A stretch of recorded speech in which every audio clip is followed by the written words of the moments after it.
வசனத்தை வாசிப்போம். 2 கொரிந்தியர் 12:9 எடுத்து வாசிப்போம்.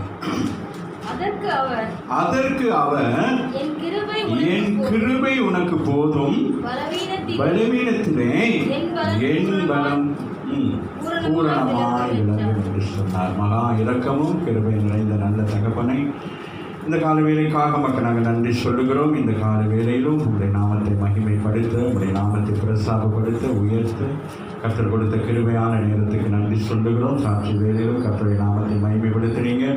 அதுபோல பொழுதும் ஆண்டவருடைய செய்தி வேலையிலும் கர்த்தர்களோடு கூட பேசுங்க தகப்பனை. வந்திருக்க ஒவ்வொரு பிள்ளைகளுக்கும் இந்த வார்த்தைகள் அவர்கள் விளங்கத்தக்கதாக இதன் மூலமாக ஆசீர்வாதங்களை பெற்றுக்கொள்ள கர்த்தர் உதவி செய்ய கடந்து ஒப்புக் கொள்கிறேன்.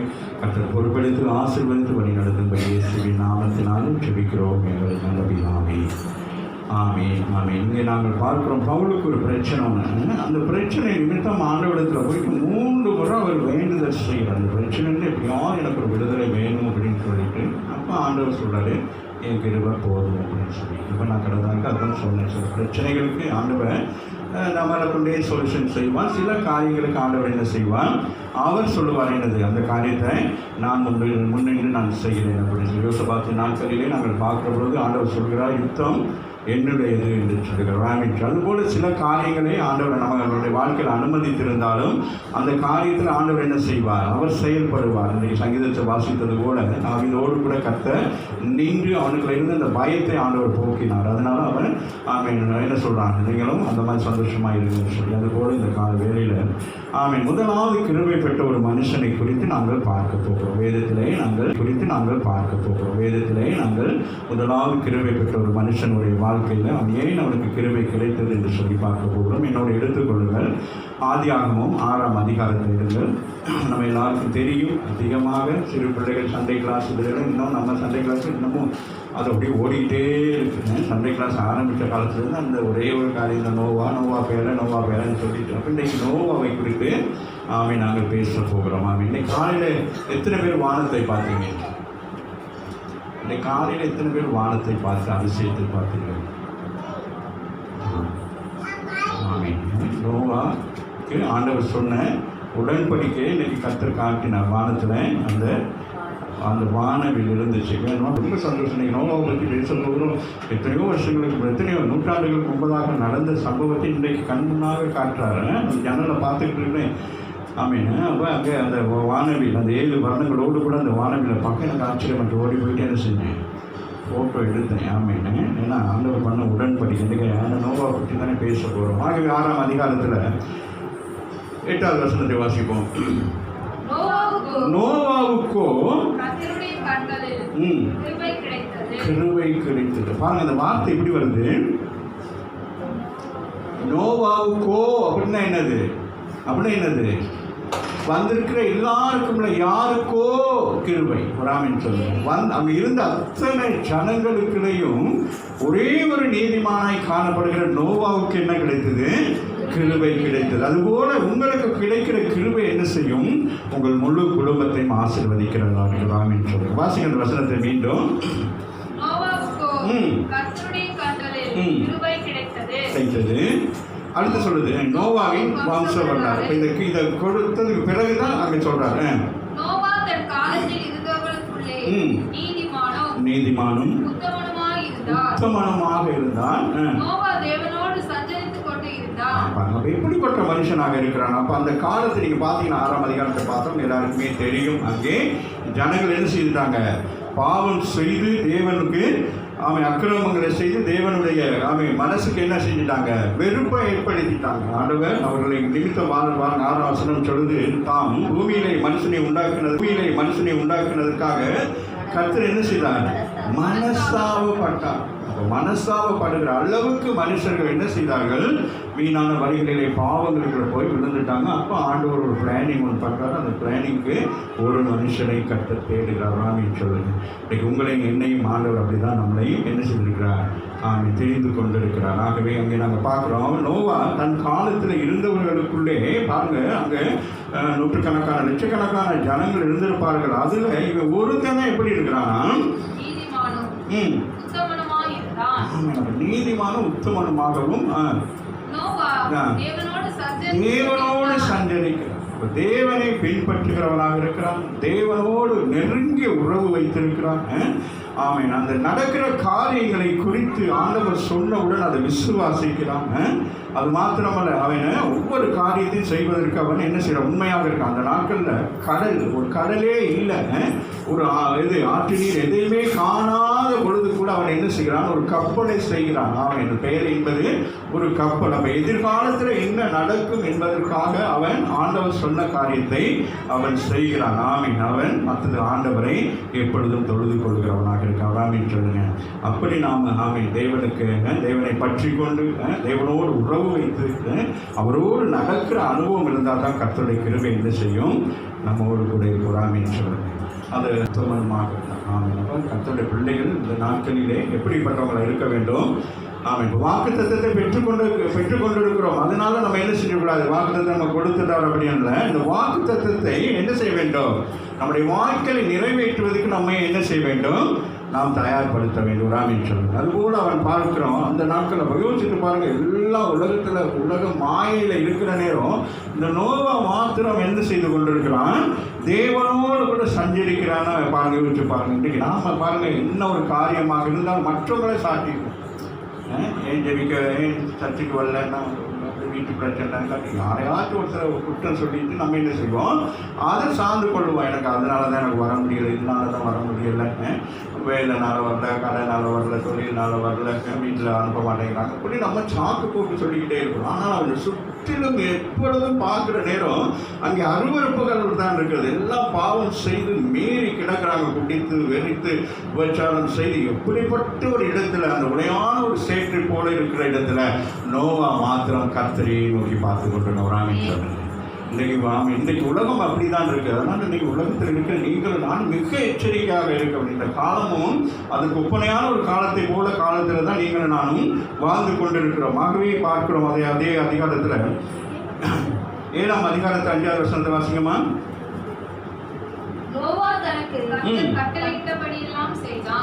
நோவாவை குறித்து சொல்லப்படுகிற நோவா என்ன செய்யறானா, அவன் ஏன் அந்த கிருபை அவனோடு கூட இருந்தது அப்படின்னு சொன்னா, கர்த்தர் கட்டளையிட்டு எல்லாவற்றையும் அவன் செய்கிறான். ராமின் சொல்லுங்க. கர்த்தருடைய பிள்ளைகளாகி உங்களுக்கு இங்கிருந்து வருகிற தேவனுடைய பேனை போட்டுக்கிறேன்.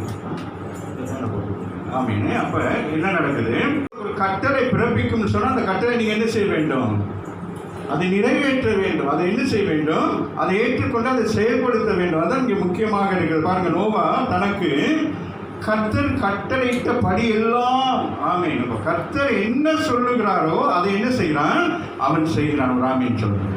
அதுதான் மிக முக்கியமானது. அது முதல்ல 7ஆம் அதிகாரத்து முதல் வசனம் வாசிங்க. கர்த்தர் நோவாவை நோக்கி, நீயும் உன் வீட்டார் அனைவரும் ஏழைக்குள் பிரவேசியுங்கள், இந்த சந்ததியில் உன்னை எனக்கு முன்பாக நீதிமானாக கண்டேன். உன்னை மாத்திரம் தான் நான் என்ன செய்கிறேன், ஒரு நீதிமானாக காண்க. அடுத்த வசனம் என்ன சொல்லுது, பூமியின் மீது எங்கும் உயிரோடு காக்கும் பொருட்டு நீ சுத்தமான சகல மிருகங்களிலும் ஆணும் பெண்ணுமாக வெவ்வேறு ஜோடும், சுத்தமில்லாத மிருகங்களில் ஆணும் பெண்ணுமாக ஒவ்வொரு ஜோடும். அப்ப அங்க பாருங்க, ஆண்டவர் அங்கே பிசாசினால் ஆதாமுடைய குடும்பம் பாவம் செய்தபடினால் தேசத்துக்குள்ளே உலகத்திலே பெரிய பாவம் பெருகி, அதனால மக்கள்கள் என்ன செய்ய போறாங்க, இன்னும் கொஞ்ச நேரத்தில் இன்னும் கொஞ்சம் காலத்துக்குள்ள அழிய போறாங்க. அதுக்கு இடையில என்ன செய்ய வேண்டும், நீ பூமி எங்கும் என்னது வித்தை உயிரோடு காக்கும்படிக்கு. அப்ப ஆண்டவர் படைத்த எல்லாவற்றையும் உயிரோடு காக்கும்படிக்கு என்ன செய்கிறார், ஆண்டவர் என்ன செய்கிறார், கட்டளை கொடுக்கிறார். யாருக்கு, நோவாவுக்கு கட்டளை கொடுக்கிறார். ஒரு பக்கம் அவன் அந்த பேழையை கட்டுகிறான். கிட்டத்தட்ட எத்தனை வருஷங்கள் அந்த பேழை கட்ட, 100 வருஷம். ஆமீன். அப்ப அந்த பேரை கட்டி கொண்டிருக்கிற பொழுதே அவன் என்ன செய்கிறான், இங்கே மிருகங்கள், பறவைகள், இவை எல்லாவற்றையும் ஆயத்தப்படுத்தி கொண்டிருக்கிறான். கடந்த காலங்களிலே எனக்கு யூஎஸ்ஏலேருந்து ஒரு சிஸ்டர் ஒன்று அனுப்பியிருந்தாங்க, ஒரு வீடியோ ஒன்று பார்த்தேன். அப்போ அங்கே யூஎஸ்ஏல ஒரு இடத்துல ஒரு இது ஒன்று வச்சுருக்குறாங்க, ஒரு என்னது ஒரு ஃபேஷன் ஆட்கள் போய் வருகிற ஒரு இடம் உண்டு. அப்போ அந்த இடத்துல இந்த நோவாவுடைய பேரை, ஆதாமுடைய காரியங்கள் இதெல்லாம் செய்யப்பட்டிருக்கு. அவங்க அது உள்ளுக்காக அப்படி போகிற நேரமே அங்கே அந்த பைபிள் வேர்டுகளெல்லாம் வந்து கொண்டிருக்குமா. அப்போ இப்படியெல்லாம் நடந்துச்சு, இப்படி ஆண்டவர் உலகத்தை படைத்தார், இப்படியெல்லாம்.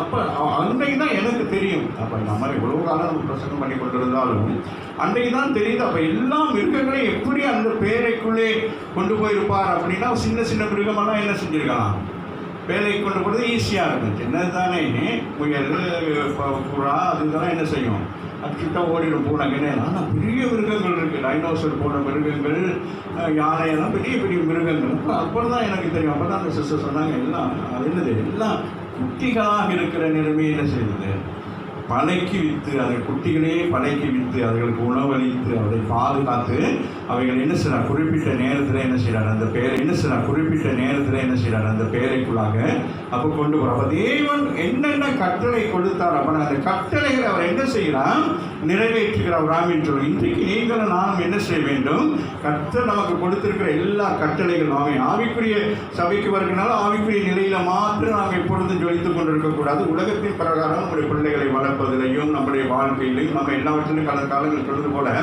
ஆமீன் எப்படி இருக்க வேண்டும், நம்ம சாட்சிகளாக இருக்க வேண்டும். ஆமீன். அதுபோல நம்முடைய வாழ்க்கை எப்படி இருக்கணும், ஜீவியம் எப்படி இருக்க வேண்டும், கர்த்தருக்கு பிரியம் உள்ளதாக இருக்க வேண்டும். ஆகவே நோவா அந்த நாட்களில் அவனுடைய பாருங்கள் சொல்றாங்க, எல்லாருக்கும் முன்பதாக உன்னை நீதிமானாய் கண்டேன் அப்படின்னு சொல்லிட்டு ராமின்னு சொல்லுங்க.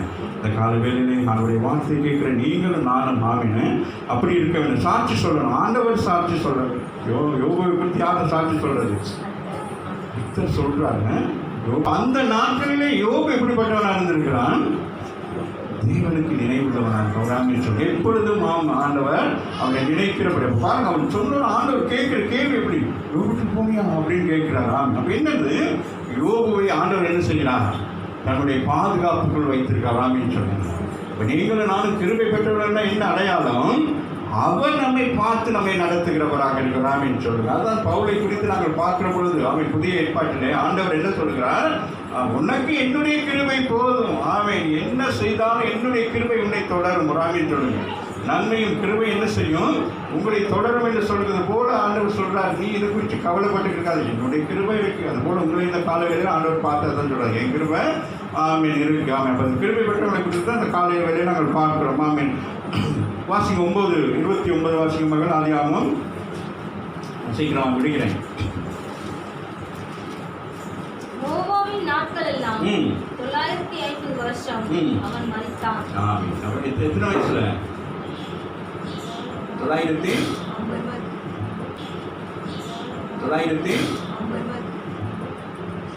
எவ்வளோ 950 பர்த்டே பாருங்க. எதை கிருபைங்கிறது, எல்லாம் மறித்து போய்விட்டார்கள், இந்த குடும்பம் மாத்திரம் இருக்கு. அதுலேயும் இவர் என்னது, நம்ம 50 வயசு எத்தனை பேர் இங்கே இருக்கீங்கன்னு எனக்கு தெரியல. கோடி குறுகி போய் நிற்கிறோம். அவன் திடகாசமாக விவசாயம் செய்யக்கூடிய அளவுக்கு திடகாசமாக ஆமீன் அவன் வாழ்கிறான். ஒரு ஆமீன் சொல்லுங்க. கிருபை. ராமின்னு சொல்லுங்க.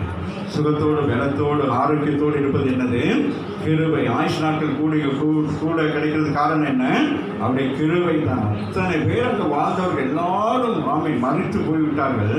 ஆனால் ஒரே ஒருத்தர் 950 வயசுனா யோசிச்சு பாருங்க, வாழ்ந்தவங்க அப்படியெல்லாம் இருக்கு. அவங்களாம் எப்படி இருந்தாங்க, சொல்லுங்களேன். நல்ல திடகாசமாக இருந்தாங்க, அதை சொல்லுங்களேன். அது போல யோசிக்கிறீங்க. காரணம் என்னது, இந்த பூமி எப்படி இருந்தது, நல்லா இருந்துச்சுப்பா. சொல்லுங்களேன், நல்லா எப்படி இருந்துச்சு.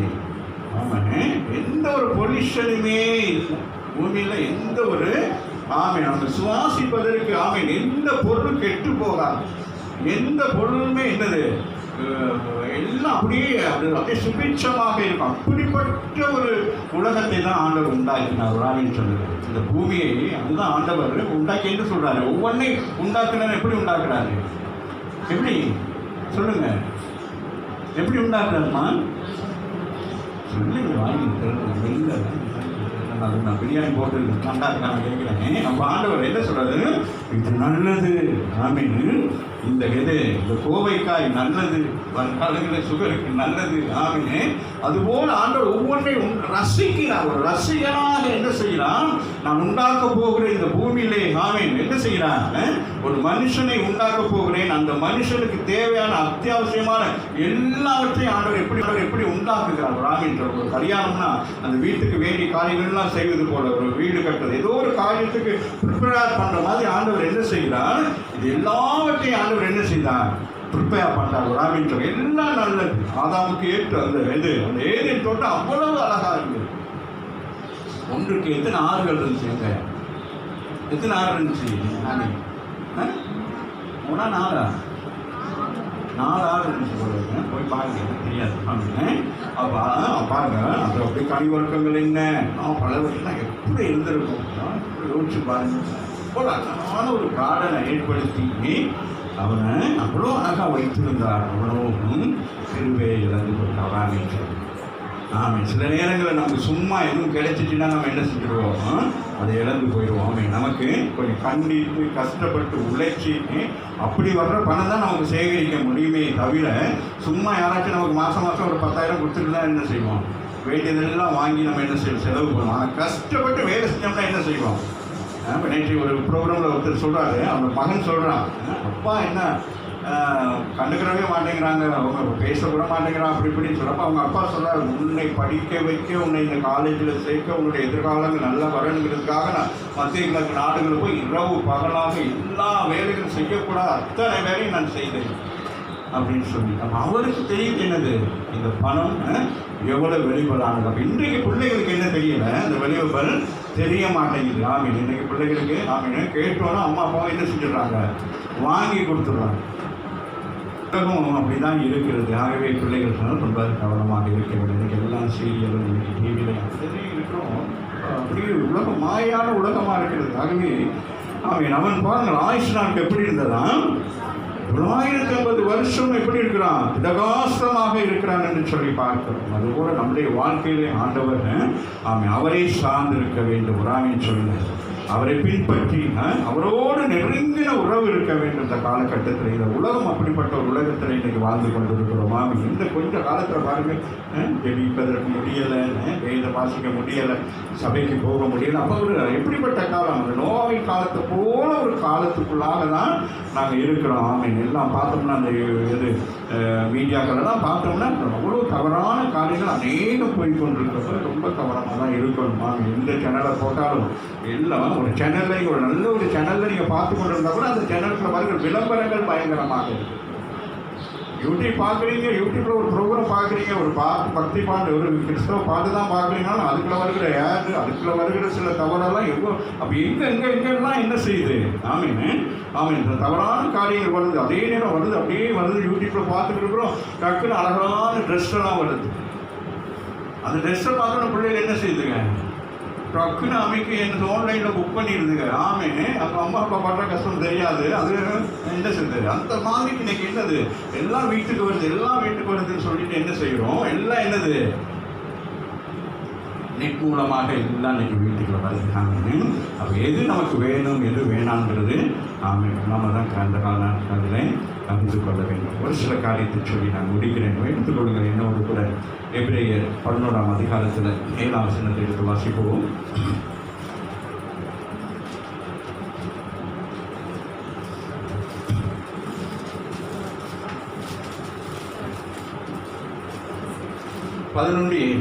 எபிரேயர் விசுவாசத்தினாலே நோவா பாருங்க, தற்காலத்திலே காணாதவர்களை குறித்து. புரியுது அவங்களுக்கு? இப்ப நோவாவிடத்துல ஆண்டவர் சொல்லுகிறார், என்ன சொல்றாரு? இப்படி ஒரு சம்பவம் நடக்க போகுது அப்படின்னு சொல்லிட்டு இருக்கோம். முன்கூட்டி ஒரு சம்பவம் நடந்தா நமக்கு என்ன தெரியும்? இது ஒரு சம்பவம் நமக்கு தெரியும். எத்தனை பேர் நீங்கள் சின்ன பிள்ளைகளா, பெரியாக்களா, இல்லை வயசாகிட்டு இருந்தீங்களா?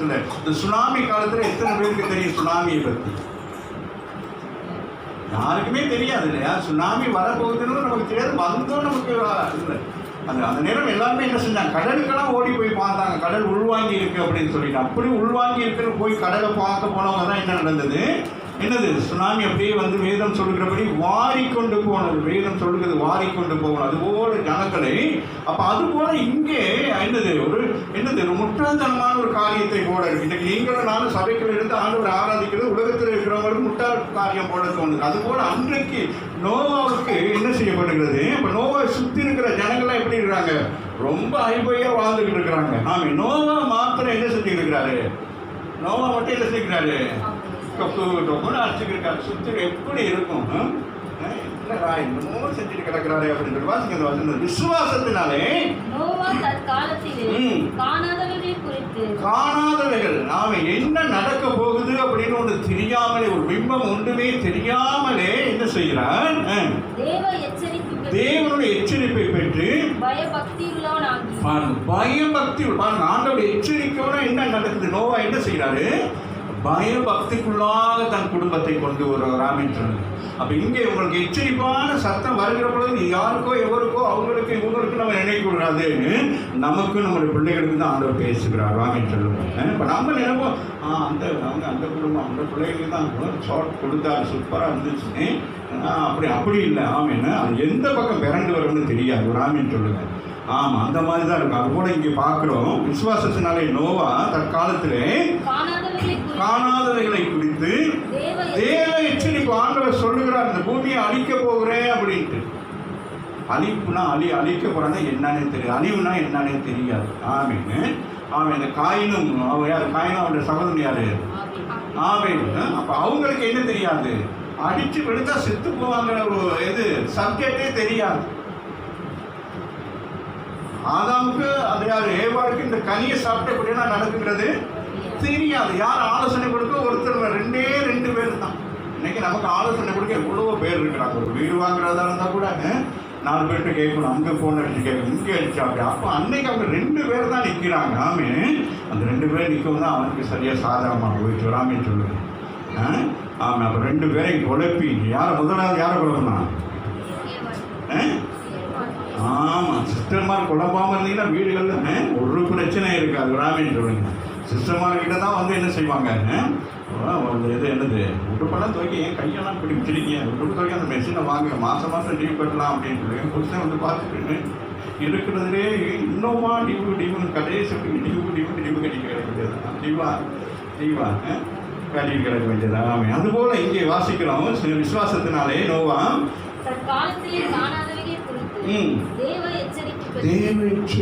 தேவன் சொன்னது என்னது? அவன் யார்? அவன் எல்லாரோடையும் பேசுவான். என்னது? அவன் தேவனோடு நெருங்கிய உறவு உள்ளவர்களை தான் ஆண்டவர் என்ன செய்வான்? தன் கிருபையினாலே பாதுகாத்துக் கொள்வார் சொல்லுங்க. இந்த கால வேளையில் வந்திருக்கிற நீங்களும் நானும் தேவனோடு என்ன செய்ய வேண்டும்? உறவு இருக்க வேண்டும். ராமின்னு சொல்லுங்க. எல்லாரோடையும் கர்த்தர் பேச மாட்டார். தீர்க்க தரிசனம் என்பது எல்லாரோடையும் அல்ல, கர்த்தருக்கு பிரியமானவர்கள் தான் கர்த்தர் பேசுவார். அது போல இங்கே ஆண்டவர் என்ன செய்யலாம்? பேசுறார். வாசியமாக தேவ எச்சரிப்பை பெற்று பாருங்க எப்படி பக்தி உள்ளவனாக இருந்த அவன் இப்ப என்ன ஆயிட்டான்? பக்தியோடு பயமும் உண்டாயிட்டு. ஏன்னா தேவ எச்சரிப்பு, தேவன் எச்சரிக்கிறதுனால நம்ம பக்தியின் வேஷத்தை மாத்திரம் தரித்தவர்களாய் காணப்படாதபடிக்கு நாம் என்ன செய்ய வேணும்? பயபக்தியோடு இருக்க வேண்டும். ராமின்னு சொல்லுங்க. என்ன நடக்க போகுது, ஏது நடக்க போகுதோ அப்படிங்கிற ஒரு விஷயத்துல நம்ம என்ன செய்ய வேண்டும்? இந்த பிள்ளைங்க எக்ஸாம் நேரத்துல எப்படி இருக்குங்க? நல்ல படிச்ச பிள்ளையா இருந்தா கூட என்ன நடக்கும்? அதுகளுக்கு அந்த பயம் இருக்குமா இல்லை இருக்காதா? அது போல எச்சரிப்பு வாசிங்க. என்ன செய்யறாரு? தன் குடும்பத்தை ரட்சிப்பதற்கு ராமின்னு சொல்லுங்க. இந்த கால வேளையில் வந்திருக்கிற உங்களுக்கும் எனக்கு என்ன கடமை இருக்கிறது? நம்முடைய குடும்பங்கள், நம்முடைய பிள்ளைகளை என்ன செய்ய வேண்டும்? இந்த ரட்சிப்பின் பாதையிலே நடத்தப்பட வேண்டும். ராமின்னு சொல்லுங்க. பெற்றோர்கள் பிள்ளைகளை என்ன செய்ய வேண்டும்? அது கடினமாக பிள்ளைகளை என்ன செய்ய வேண்டும்? இந்த ரட்சிப்பில நடத்தணும். ஆண்டவருடைய வார்த்தை இப்படி சொல்லுகிறது, வசனம் இப்படி சொல்லுகிறது, ஆண்டவர் இப்படியெல்லாம் நடக்கும்னு சொல்றார். வேதத்தின் காரியங்கள் நிறைவேறும் என்பதை குறித்து பிள்ளைகளுக்கு எப்பொழுதும் அந்த எச்சரிப்பான சத்தத்தை சொல்லிக் கொண்டதாக தான் அந்த பிள்ளைங்க தவறான இடங்களுக்கு போகணும்னு டக்குன்னு யோசனை வரும். அம்மா அப்படி சொன்னாங்க, அப்பா இப்படி சொன்னாங்க, இப்படி பேசக்கூடாது, இங்கே நிற்கக்கூடாது, அதை காணக்கூடாது, இதை வாங்கக்கூடாது அப்படிங்கிற நேரம் அந்த பிள்ளை என்ன இருக்கணும்? மனசுக்குள்ள அந்த ஒரு அங்கலாய்ப்பு இருந்துக்கிட்டே இருக்குமே தவிர அதுகளை அவங்க வழியிலே நம்ம விட்டுட்டு நம்ம பின்னால் என்ன செஞ்சிடக்கூடாது? இந்த பட்டத்தை விட்டுக்கொண்டே இருப்பாங்க. ஆசையாக அந்த பட்டம் விட்டுக்கொண்டே இருப்பாங்க. நல்லா ஃப்ரெண்ட்ஸ் வரலாம் வந்து நல்லா விட்டுக்கொண்டே இருப்பாங்க. திடீர்னு என்ன செய்யும்? என்ன செய்யும்? பட்டம் கையை விட்டு அறுந்து போகும். ஆமே. அதுக்கு பிறகு என்ன நடக்கும்? நூல் மாத்திரம்தான் மிஞ்சும். பட்டம் என்ன செய்யும்? எங்கேயாச்சும் போய் சிக்கிக்கிறோம். அதுக்கு பிறகு ஆமீன் விலை கொடுத்து வாங்கி பிரயோசனம் இல்லை. ஆமீன். அப்போ இந்த ரட்சிப்பு அதை விட மேலானது. ஆமீன். அப்போ அந்த ரட்சிப்பினை நடத்துவதற்கு விசுவாசம் என்ன செய்வான்? அப்படியே மேலோக்கி கொண்டு போவான்.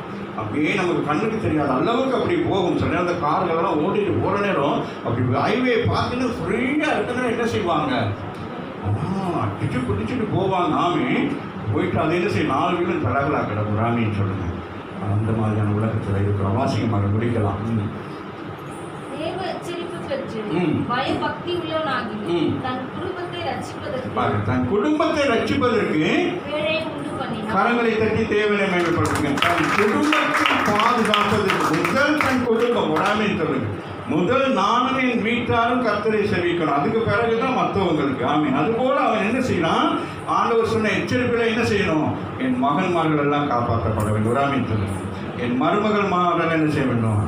காப்பாற்றப்பட வேண்டும். என் மனைவி காப்பாற்றப்பட வேண்டும். அவனுடைய வருகையில் நாங்கள் எல்லாம் என்ன செய்யணும்? குடும்பமாக போக வேண்டும். ராமின்னு சொல்லுங்க. ஏன்னா இந்த உலகம் என்ன செய்யுது? இன்னும் கொஞ்ச நாளையில் என்ன செய்ய போகுது? இந்த உலகத்தில் ஒரு பெரிய ஒரு மாற்றம் வரப்போகுது. ராமின்னு சொல்லுங்க. சபை எடுத்துக்கொள்ளப்பட்ட பிறகு நீங்கள் என்ன செய்ய முடியாது? இந்த பூமியில் என்ன செய்ய முடியாது? இருந்து பிரயோசனங்கள் இருக்கும். சபை இருக்கும். ஆமீன். கைவிடப்பட்ட ஊழியக்காரர்கள் இருக்கலாம், கைவிடப்பட்ட விசுவாசிகள் இருக்கலாம். ஆனால் உபத்திரம் எப்படி இருக்கும்? எப்பக்கமும் நெருக்கிக் கொண்டே இருக்கும். ஆமீன். அதனால என்ன செய்ய முடியாது? இன்றைக்கு நமக்கு இந்த ஒரு இந்த பீரியடில் பாருங்க, எல்லாரும் என்ன செய்ய வேண்டும்? இந்த இன்ஜெக்ஷன் கட்டாயம் போட வேண்டும் என்ற நிர்பந்தத்தை கொண்டு வந்திருக்கிறார்கள். ஆமீன். அது சரியான ஒரு காரியம் தான். ஆமீன். அதுபோல எடுத்துக்கொள்ளப்பட்ட பிறகு வருகிற உபத்திரவத்தில் அந்த நேரம் நம்ம யோசிக்க முடியாது. அன்றைக்கி ஐயா வாழ்னு கற்றுனாங்க, நாங்கள் பேசாமல் இருந்தோம் அப்படின்னு சொல்லிட்டு நினச்சிக்கிட்டு இருக்க முடியாது. ஆகவே அங்கே ஆண்டவர் சொன்ன உடனே முதலாவது என்ன செய்யலாம்? என்ன செய்யலாம்? தன் குடும்பம் ராமின்னு சொல்லுவோம். நம்ம முதல் யாரை ரட்சிக்கணும்? நம்ம குடும்பத்தில் ரட்சிக்கப்படாதவங்களை தான் என்ன செய்யணும்? ரட்சிப்புகளை நடத்தணும். ஆமீன். அப்போ அதுக்கு நம்ம என்னவா இருக்கணும்? சாட்சிகளோடாக இருக்க. நம்முடைய ஜீவியம் எப்படி இருக்க வேண்டும்?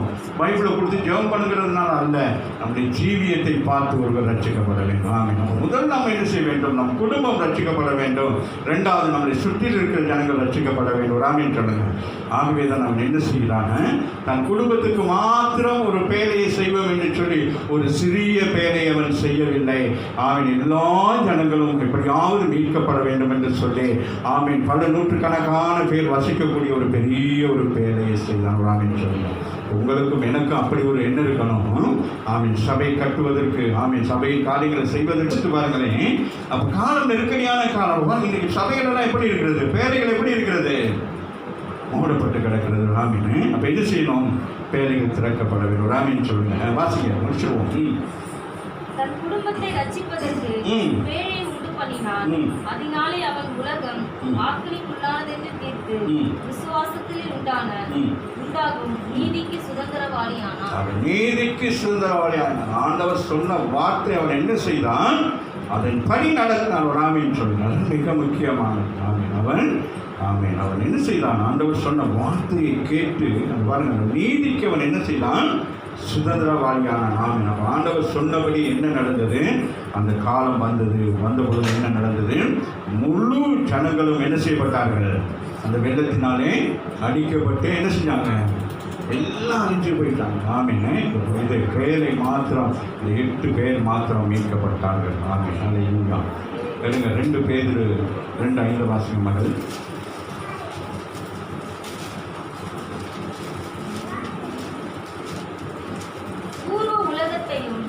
தப்ப விடாமல் நீதியை பிரசங்கித்தவனாகிய நோவா முதல் நீதியை பிரசங்கித்தார். ஆமென். நோவா என்ன செய்தாரு? நீதியை பிரசங்கித்தார். இன்றைக்கு நாங்கள் பார்க்கிறோம். வாசிமகள் அந்த வசனத்தை வாசி முடிச்சிருவோம். பூர்வ உலகத்தையும் தப்ப விடாமல் நீதியை பிரசங்கித்தவனாகிய நோவா முதலான 8 பேரை காப்பாற்றி அவபக்தி உள்ளவர்கள் நிறைந்த உலகத்தின் மேல் ஜல பிரளயத்தை வரப்பண்ணி. கடைசி நாட்கள் என்ன நடக்குதான்? அப்ப என்னது? ஜல பிரளயத்தினால என்ன நடந்தது? பூமி என்ன ஆனது? நிலை குலைந்து போய்விட்டது. ஆமீன். நிலை குலைந்து போனபடினால என்ன நடந்தது? என்ன நினைச்சு? எல்லாரும் அழிந்து போயிட்டார்கள். ஆமென் சொல்லுங்க. அப்போ பேழைக்குள் இருக்கிறவங்க மீட்கப்பட்டிருக்கிறார்கள். அப்போ பேழை எதை குறிக்கிறது? பேழை எதை குறிக்கிறது? சபையை குறிக்கிறது. ஆமென். அப்போ சபைக்கு வர்ற நீங்கள் தான் என்ன செய்யணும்? என்ன செய்ய வேண்டும்? பாதுகாக்கப்பட வேண்டும். ஏன் சொல்லுங்க? எதனால? நீங்கள் தேவ பக்தி உள்ளவர்களாக இருக்கிறபடினாலே உங்களுக்கு கர்த்தர் கிருபையை கொடுக்கிறார்கள். அதற்கு ஒப்பனையான முதல்ல 20 வாசிக்குமா? அந்த ஆவிகள் பூர்வத்திலே நோவா பேழையை ஆயத்த பண்ணும் நாட்களிலே தேவன் நீடிய பொறுமையோடு காத்திருந்த போது கீழ்ப்படியாமல் போனவைகள் அந்த பேழையிலே சிலராகிய 8 பேர் ஒன்னும் சேர்த்து வாசிக்கிறேன். அந்த அவங்க கீழ்ப்படியாமல் போனவைகள் அவங்கள என்ன செஞ்சிட்டாங்க? அவ்வளவுதான். அடுத்து வாசிக்க. இப்ப அந்த பேழையிலே சிலராகிய 8 பேரை மாத்திரம் பிரவேசித்து ஜலத்தினால் அவர்கள் என்ன செய்யப்பட்டிருக்கிறாங்க? என்னது? காக்கப்பட்டிருக்கிறாங்க. ஜலத்தினால எப்படி காக்கப்பட்டிருக்கிறாங்க? நீங்களால எப்படி ஜலத்தினால காக்கப்பட போறோம்? ஞானஸ்தானம். கரங்களை தட்டி தேவனை மையப்படுத்துகிறேன். அதை பார்க்க அடுத்த வருஷம் வாசிக்கிறேன். அது சரியா இருக்கு. அதற்கு ஒப்பனையான ஞானஸ்தானமானது மாம்ச அழுக்கை தேவனை பற்றும் நல் மனசாட்சியின் உடன்படிக்கையாக இருந்து இப்பொழுது நம்மையும் இயேசு கிறிஸ்துடைய ரொம்ப அழகா பேதுரு எழுதுகிறாங்க. பாருங்க, பேதுரு எதை காட்டுறாரு? நோவாவின் நாட்களில் நடந்த சம்பவத்தை இந்த காலவெளியில் உங்களுக்கு எனக்கு நினைவூட்டுகிறார். நோவாவின் நாட்களிலே நடந்த சம்பவம். அப்போ இந்த பூமி எப்படி இருக்கிறது? அழிவுக்கு ஒப்பு கொடுக்கப்பட்டதாக இருக்குது. அதுபோல மீண்டும் இந்த பூமியை இந்த சூழ்நிலைக்கு வந்து கொண்டிருக்கிறது. இதை குறித்து லூக்காவில் வாசிங்க. லூக்காவில் மற்ற இன்னொரு லூக்காவில் வசனம் இருக்குமே. லூக்கா 17:26-27 வாசிங்க மகள்.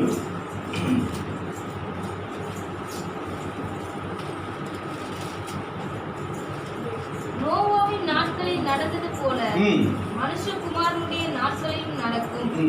நோவா பேழைக்குள் பிரவேசித்த நாள் வரைக்கும் ஜனங்கள் புசித்து குடித்தார்கள், பெண் கொண்டு கொடுத்தார்கள், ஜலப்பிரளயம் வந்து எல்லாரையும் அழைத்து போட்டது.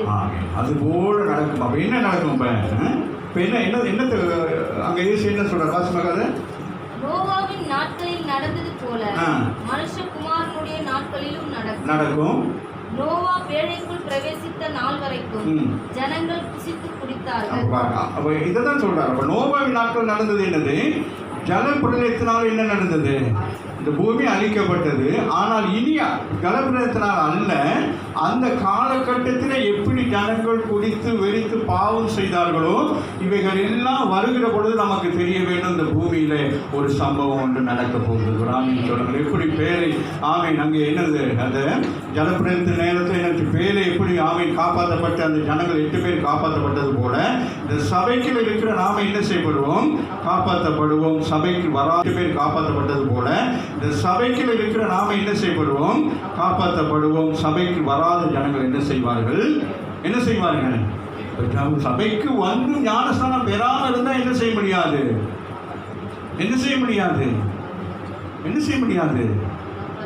காப்பாற்ற முடியாது. ராமேன்னு சொல்லுங்க. அப்போ அதனால இப்போ சபைக்கு வர்றவங்க என்ன செய்ய வேண்டும்? சத்தியத்தை கேட்ட உடனே அங்கே நாங்கள் அப்போஸ்தலர் அதிகாரத்தில் பார்க்குறோம், 8ஆம் அதிகாரத்தில் பார்க்குறோம். அந்த எத்தியோப்பியாவுடைய அந்த மந்திரி என்ன செய்கிறான்? கர்த்தருடைய வார்த்தை கேட்ட உடனே என்ன சொல்றான்?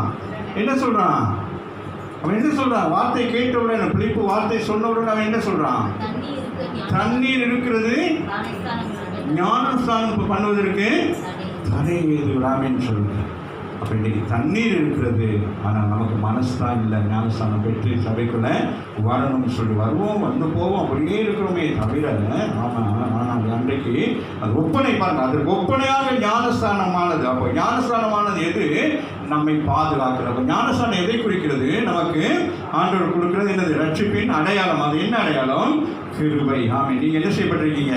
நீங்கள் ஒரு நாள் என்ன செய்வீங்க? எடுத்துக்கொள்ளப்படுவீங்கன்னு சொல்லிட்டு ஆமென் சொல்லுங்க. ஆகவே கடைசியாக ஒரு காரியத்தை மாத்திரம் வாசித்து முடிப்போம். எசேக்கியேல் 14:20 வாசிங்க மகன்.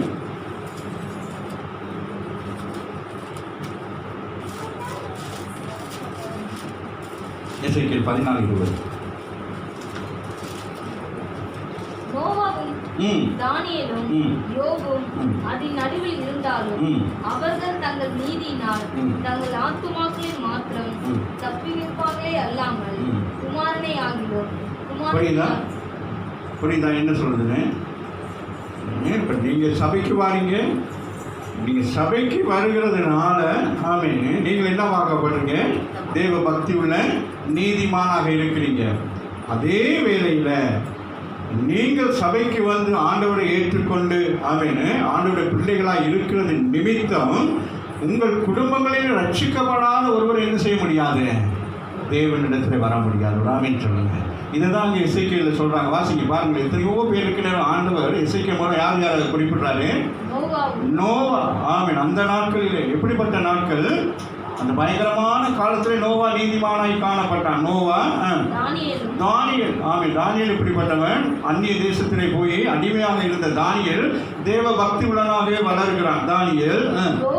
யோபும் யாரு? எந்த காலத்தில் வாழ்ந்தார்? ஆபிரகாம் அந்த காலத்திலே வாழ்கிறார். அந்த காலத்தில் உலகம் அழிகிற நேரத்தில் ஒரே ஒரு குடும்பம் மாத்திரம் என்ன செய்து கொண்டிருக்கிறாங்க? மேல் நோக்கி போய் கொண்டிருக்கிறாங்களா சொல்றோம். கர்த்தருங்களை என்னை அப்படி ஆசீர்வதிப்பார். இந்த மாதத்தில் கர்த்தர் கொண்ட வாக்குத்தத்தத்தின்படி கர்த்தர் என்ன செய்வான்? அவருடைய கிருபையினால் உங்களை என்னை நடத்துவார். என்று நாம் ஜெபம் பண்ணுவோம். என்று ஒரு பாடலை பாடி நாம் ஜெபம் பண்ணுவோம். கர்த்தர் நல்லவராக இருக்கிறார். நோவாவுக்கூடாக நாம் கற்றுக்கொண்ட காரியத்தை இந்த காலவேளையில் தியானிக்கணும். வீட்டிலையும் போய் தியானிங்க. நோவா எப்படி இருந்தார்? தேவனோடு கூட